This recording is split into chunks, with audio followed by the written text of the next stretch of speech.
എന്തായി എല്ലായിടത്തും ക്രിസ്മസും കാര്യങ്ങളൊക്കെ വന്നോ? ആദ്യമേ ഞാൻ പറയാം, ഇത് നമ്മൾ ഇന്നലെ പാതിര കുർബാനയ്ക്ക് പോകുന്നതും നമ്മുടെ ഫുഡൊക്കെ ഉണ്ടാക്കിയ കുറച്ച് വിശേഷങ്ങളാണ്. ഒരു കുഞ്ഞു വീഡിയോ. അപ്പോൾ ഇതേ നമ്മൾ പന്നീനെ ചെറുതായിട്ട് ഇങ്ങനെ ഇങ്ങനെ ഒലത്തിയ പോലെ എടുത്തിട്ടുണ്ട്. അതുപോലെ തന്നെ ബീഫാണ് ഇത്. അതും ഇച്ചിരി മസാലയൊക്കെ കൂട്ടിയിട്ട് ഒലത്തിയ പോലെ എടുത്തിട്ടുണ്ട്. പിന്നെ ഇതേ നമ്മൾ കുമ്പളങ്ങിയിട്ട് നല്ല ഒരു അടിപൊളി മോരുകറി വെച്ചിട്ടുണ്ട്.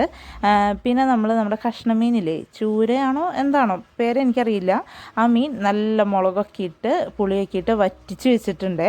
പിന്നെ അതേ നമ്മൾ പിറ്റേ ദിവസത്തേക്ക് വേണ്ടിയിട്ട് അപ്പത്തിന് അരച്ച് വെച്ചിട്ടുണ്ട്. എന്നും നമ്മൾ പാലപ്പാണ് ഉണ്ടാക്കുക അപ്പോൾ നമ്മളിപ്രാവശ്യം കള്ളപ്പം ഉണ്ടാക്കാമെന്ന് വിചാരിച്ച് കള്ളപ്പത്തിനത് അരച്ച് വെച്ചിട്ടുണ്ട്.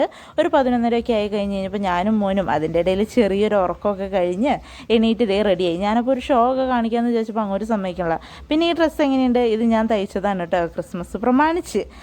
അത് കഴിഞ്ഞതേ പള്ളിയിലേക്ക് എത്തി. ഇത് നമ്മുടെ ബോണ്ണത്താലയുടെ ചെറിയൊരു ഒരുക്കങ്ങളും കാര്യങ്ങളൊക്കെയാണ് കേട്ടോ.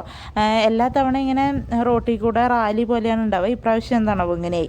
അപ്പോൾ ഇപ്രാവശ്യം എന്തായാലും മോൻ അപ്പൻ്റെ അടുത്ത് കയറിയിരിക്കുന്നുണ്ട്. വെറുതെ മുകളിലെത്തുമ്പോഴേക്കും എൻ്റെ അടുത്തേക്ക് വരും. അപ്പോൾ ഇതേ പിള്ളേർ ക്രിസ്മസിൻ്റെ ആഘോഷങ്ങളൊക്കെ നല്ല അടിപൊളിയായിട്ട് ചെയ്യുന്നുണ്ട്. പിന്നെ ഇതേ സ്റ്റാറൊക്കെ കണ്ട് നല്ല അടിപൊളിയായിട്ട് KCYMൻ്റെ തോന്നുന്നു സ്റ്റാറൊക്കെ അടിപൊളിയാക്കിയിട്ടുണ്ട്.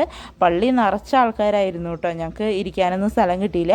പിന്നെ പള്ളി കഴിഞ്ഞപ്പോൾ കാണുന്നുണ്ടോയെന്നറിയില്ല, കട്ട്ലേറ്റ് കിട്ടി കേട്ടോ, നോമ്പ് മുറിക്കാൻ വേണ്ടിയിട്ട്.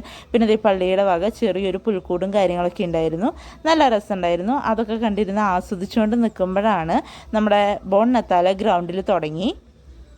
കഴിഞ്ഞ 2-3 കൊല്ലമായിട്ടാണ് ഇതുണ്ടായത്. നല്ല അടിപൊളിയായിട്ട് ഞങ്ങൾ റാലി പോലെ റോഡിലൊക്കെ നടന്നു വരുമായിരുന്നു. ഇപ്രാവശ്യം ഇങ്ങനെ ആയപ്പോൾ ചെറിയൊരു വൈബ് കുറവ് പോലെ, എന്നാലും എല്ലാവരും കണ്ടുകൊണ്ട് നിന്നു. കഴിഞ്ഞ പ്രാവശ്യമൊക്കെ എല്ലാവരും ഇങ്ങനെ അടിച്ചു പൊളിച്ച് അതിൻ്റെ കൂടെ തന്നെ ഡാൻസുകളും കാര്യങ്ങളൊക്കെ ആയിരുന്നു കേട്ടോ.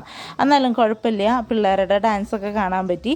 അടുത്ത് പോയി നിന്നും കുറച്ച് നേരം കണ്ടു. ജോർദാനും കുറച്ച് നേരം മിഴിച്ചൊക്കെ നോക്കി നിൽക്കണ്ടായിരുന്നു. പിന്നെ അവിടെ നിന്ന് ചുക്ക് കാപ്പിയൊക്കെ കിട്ടി. അതൊക്കെ കുടിച്ച് വേഗം വീട്ടിലേക്ക് പോന്നു. എത്ര നേരം അവിടെ നിൽക്കാൻ? സമയം 2 മണിയായി.